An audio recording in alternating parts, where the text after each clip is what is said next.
Every town has that crazy conspiracy guy. If you've never met him, you've definitely heard stories of him. Cowering in his basement in a tinfoil hat, insisting that the earth is flat, etc., etc. Even through all of his blatant BS, one thing that he's always insisted on remains true and always has been. Aliens walk among us. Not in the way that you would think based on the conspiracies though. They don't wear human skin. They don't abduct people in the middle of the night for probing. They don't make crop circles, and they're certainly not lanky and green. They're within us, surrounding us, occupying the same point in space as us. In some cases, we are them. The reason that NASA and other organizations have never found alien life is because they're simply searching in the wrong places. They are invisible to us, completely. They are the pebbles in the soil, on our planet and others. They are the atmospheric gases of other planets. They are Jupiter's rings and its many moons.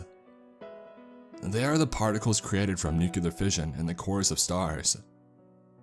They are nothing that we can imagine, because their laws of existence are not ours. They exist within the folds of the universe, like ticks hiding out in the skin of a dog.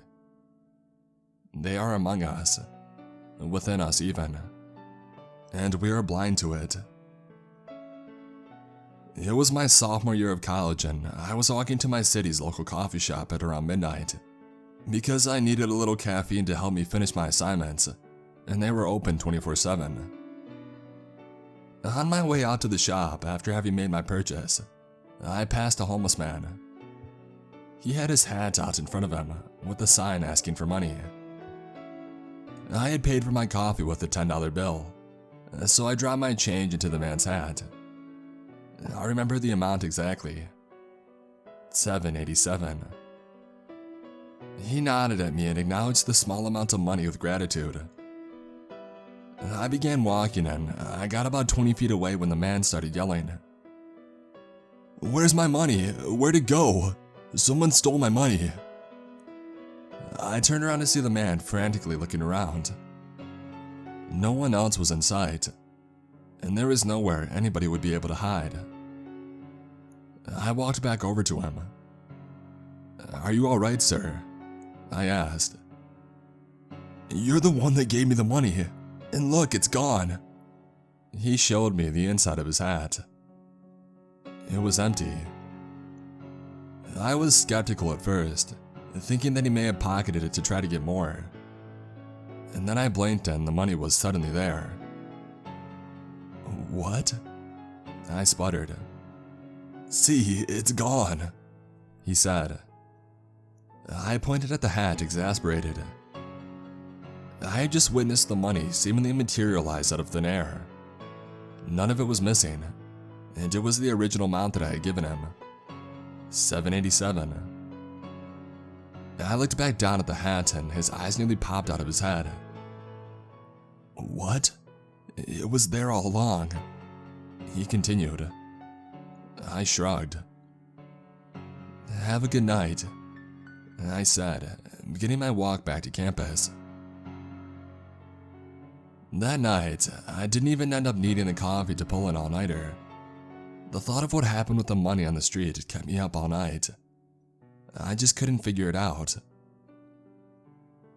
All I thought about all night was the money, seemingly a blip in the fabric of the universe itself. As the week went on, I kept noticing these blips. They were little things but still noticeable and incredibly strange. They started off very inconspicuous, but kept getting more and more obvious as the week went on. First, during a lecture, I was taking notes and my pencil disappeared. I dropped it and then I couldn't find it. This happens a lot, right?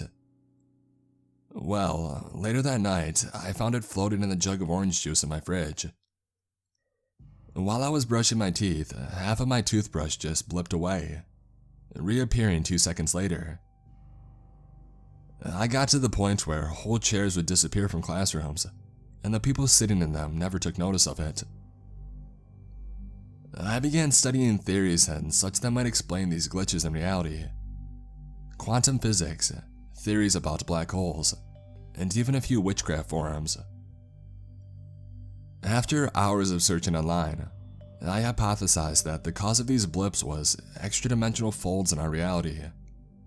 Pockets within the fabric of our dimension, invisible to the human eye. I set out to research even more, but I kept coming to roadblocks in my findings. That is until I stumbled across a website. They called themselves the Interdimensional Anomaly Society, and upon reading the name, I assumed that it was bull. Even so, I decided to look further for a good laugh. The page was full of ramblings about magic and monsters, until I stumbled upon a link that piqued my interest. It was about dimensional folds and how to undo them. So I decided to try the website's techniques the next time that I saw a blip. It was a few days until I noticed another one. I was walking to my morning physics lecture when I took note of a flyer on a bulletin board clip out of existence. I ran over to it and I began to do what the website told me. It seemed stupid, but could it hurt to try? I put my hand out in front of the area where the blip was and I concentrated as I made the motion of unzipping a zipper. I then turned my hand as if I was turning a key, and something began to happen. The bulletin board seemed to unfold forward, endlessly in the area that I'd unzipped. And right as I was about to peek further in, I heard a voice behind me. "I would not do that if I were you." I turned around to face a man of about 40, with graying hair and a fancy tailored suit. I had seen him around campus before, so I assumed that he worked here. "What do you mean?" I asked. He looked at me. "There is a lot that you do not understand about those folds," he said. I nodded, confused. "Something terrible lies within them, and I would advise you to stay away," he said. I zoned out and I peeked into the rift that I had opened. I heard the man yell and a burst of energy knocked me to the floor. A sharp pain resonated through my left forearm as I propped myself up onto my elbows. "Listen to me, Emma Blanchard," the man said, and I looked up. He knew my name? I had never met him and he knew my name. He looked me in the eyes as reality itself seemingly began to disintegrate around him. It was terrifying. The space around him, which I thought to be empty, unfolded like an origami project. It revealed secrets and it uncovered horrors. The empty space around his head filled with about 8 more heads, and the empty space around the rest of him blossomed with extra appendages. The corners of the hallways unfolded, revealing horrifying entities that no man could possibly think to dream of. Within doorways, entire cities popped up. Plants grew to enormous sizes. The ceilings opened up, revealing the atmosphere, within which were many moons and even sky-high cities. It was beautifully terrifying, but it gave me a bad feeling. There were eyes watching from every angle, and sinister things hiding in every corner that were invisible before.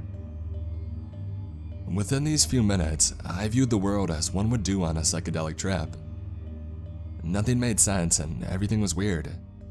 And the worst part was that it all instilled a heavy sense of dread within me. Humanoid shadow entities with slightly too many teeth and slightly too long limbs. Eldritch monstrosities with no features discernible to the knowledge of man. "Open your eyes and wake up.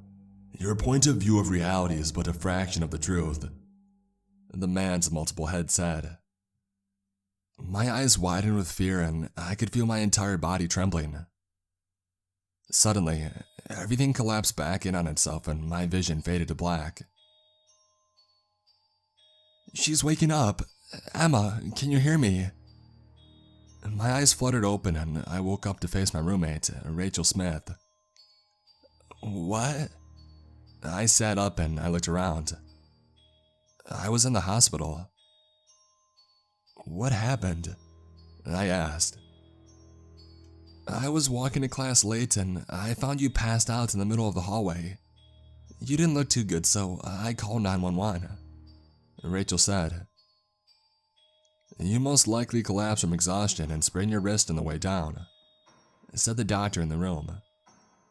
That explained the throbbing sensation in my forearm. But no, that doesn't make sense, I said, shaking my head. What do you mean? Your roommates here say that you haven't slept in days, so it's quite plausible. The doctor continued. I looked around the room and I finally landed my eyes on Rachel. You didn't see it? See what? She asked, visibly confused. The thing. The guy, I couldn't find the words. Rachel looked concerned and the doctor looked confused. I inhaled sharply. Never mind, it had to have been a dream, I said. Oh, okay.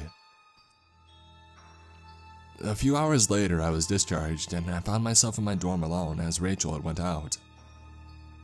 I was trying to get some sleep as both Rachel and the doctor suggested I get some rest. But I just couldn't shake the feeling of dread, the feeling that something was watching me. I figured that I might as well study or something, to make my insomnia at least a little productive. I cracked open one of my textbooks and I began. Doing my assignments was currently like trying to perform open heart surgery while being gnawed on by a horde of rats. I couldn't concentrate to save my life. My mind kept bouncing from thought to thought.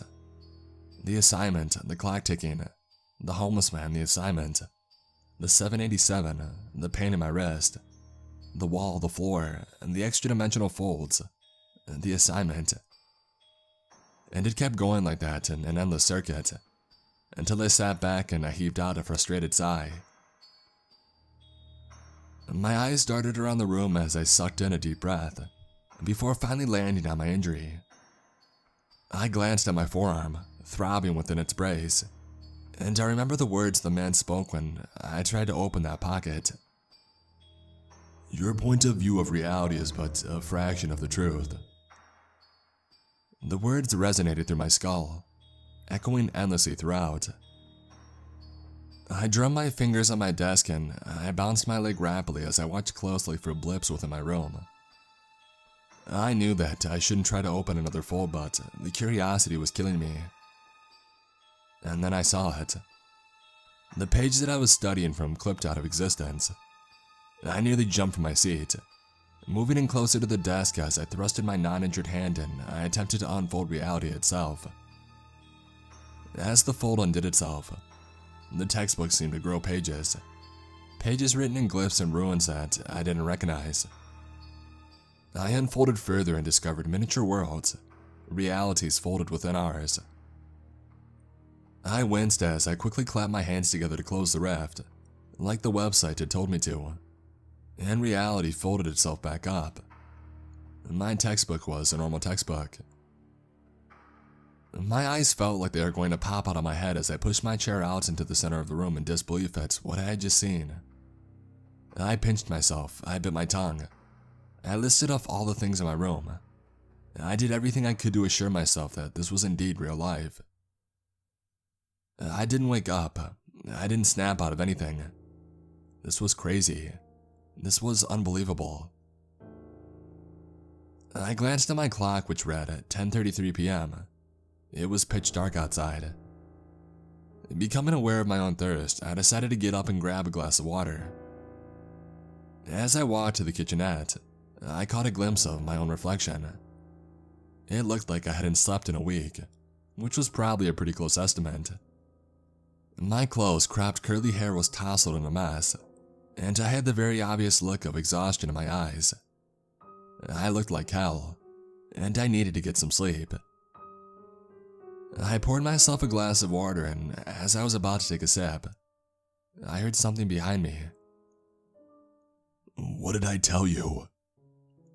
I nearly jumped out of my skin as I whipped around to face the owner of the voice, who turned out to be the man from before. How did you get in my apartment? I asked him angrily. I didn't ask who he was, because I had a feeling that I already knew.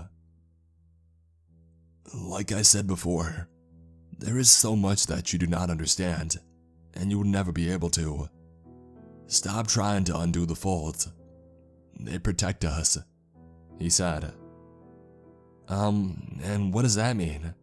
I asked, lifting the glass to my mouth to take a sip. Don't drink that, he said. What? I sputtered.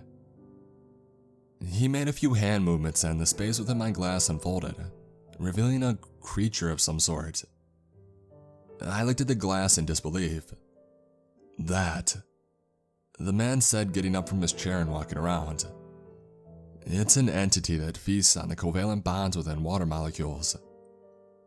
I froze in my tracks looking at that thing. The man had called it what sounded to me like a series of gurgling noises. It was like a slug in shape, but it had no features that I could identify except for a few tentacle-like structures and large, curved teeth. It's quite a harmless creature, really. It's the other species you have to worry about, he said as he folded my glass back to normal. I gently placed the glass on the counter, not really wanting to drink from it now. The folds and pockets within our reality conceal us from them, the same way that they conceal them from us. Undoing the folds allows them to know your location, he said. I folded my arms. Who is them? I asked. The man's expression turned dark. I cannot say, he said. I looked at him. Don't try to mess with anything that you're not supposed to. Please, he said before clipping out of reality himself. I stood in the kitchenette, dumbfounded. Who were they and what were they? And why did any mention of them make the man so uncomfortable? I could do the smart thing and stay away, or I could do the stupid thing and try to learn more. Let's just say that I chose the stupid thing. I decided to unfold my whole kitchen and I saw them. At first it was beautiful, like a bizarre surrealist painting. And then I saw them. They were humanoid, but nearly everything was off. Their heads were too tall, their limbs were too long, and they were almost completely lacking of color. I don't know how to explain it. Not white and not clear, just no color at all. They had too many eyes and too many teeth, and worst of all, I had a terrible feeling that there was more to them that I just wasn't seeing. I stared into the fold in a state of catatonia until I snapped back to reality when one of them turned and looked at me. Its glistening, colorless skin pulling tight at all of its joints as it did so. An even heavier feeling of dread set into me, as its God knows what seemingly bored into my soul. My heart nearly jumped out of my chest and I quickly closed the rift. I should have listened. I stood in the same spot in the kitchen for a few more seconds. The entity made me feel dreadful. I was shaking uncontrollably and struggling to catch my breath. I found myself doubled over, grasping the countertop with my hands and desperately trying to breathe. My heart was beating at light speed, and I didn't know what would happen next. I took shaky deep breaths, then I tried to steady myself. It saw me. It knew where I was. I should have listened. I didn't know what to do, so I ran to the police station. They're coming, I sputtered to the chief of police, who looked at me like I was insane. Who? I explained from the beginning. Are you high? He asked. God, I wish, but no, I said, taken aback by his reaction. Then you must be crazy. No, I'm not, I promise. Then show me one of these extra-dimensional folds, why don't ya? I did the hand motions and I unfolded his desk. See? I don't see anything but a crazy person, he said, glancing at my sweatshirt. Say, is that the school that you go to? How could he not see it? It was right there. Yes, this is a school that I go to. Why does it matter? Even better, he chuckled. Crazy science nerd thinks that aliens are coming. How about that? He laughed. I got fed up with him, and I knew that there was no way the police would believe me. Maybe Rachel would believe me. Nope. She thought that I was sleep deprived, or maybe I had a concussion. Someone has to believe me. I know what I saw. In fact, they're not coming. They've always been here, among us. They're already here.